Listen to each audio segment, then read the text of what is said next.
চীন ভারতের মধ্যে অরুণাচল প্রদেশের ভূখণ্ড নিয়ে বিরোধ চলে আসছে বহুদিন ধরে। গত এপ্রিলে ভারতের আপত্তি সত্ত্বেও অরুণাচল প্রদেশের ৩০টি জায়গার নাম বদলে চীনা নাম রেখেছিল বেইজিং। অরুণাচলের আবাসিক এলাকা, পাহাড়, নদী, হ্রদ এমনকি উপত্যকার নামও বদল করে চীন। অরুণাচলকে দক্ষিণ তিব্বত হিসেবে দাবি করে তারা। নিজেদের মালিকানা দাবির অংশ হিসেবে এ কাজ করে বলে দাবি তাদের।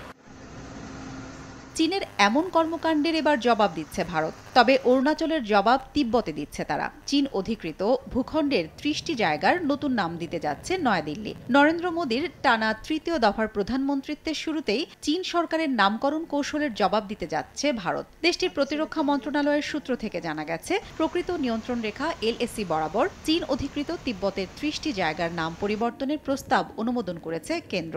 আনুষ্ঠানিকভাবে নামকরণের পর থেকে নতুন নাম ব্যবহার করা হবে LAC এবং সংলগ্ন এলাকার মানচিত্রে। নগদে ৫০০ টাকা বা তার বেশি পেমেন্টে পেতে পারেন ঢাকায় জমিসহ ২০ কোটি টাকার পুরস্কার। এর আগে ২০১৭ এবং ২০২১ সালেও চীনের বিরুদ্ধে অরুণাচল প্রদেশের একাধিক জায়গার নাম পরিবর্তনের অভিযোগ উঠেছিল। এ অবস্থায় তিব্বতকে হাতিয়ার হিসেবে ব্যবহার করতে চাইছে নয়াদিল্লি। ভূখণ্ডটির ৩০টি জায়গার নতুন নাম দিয়ে আন্তর্জাতিকভাবে চীনা সরকারকে ভারত চাপে রাখতে চাইছে বলে মনে করছেন বিশ্লেষকরা। হাফসাতুন্নেসা, সময় সংবাদ।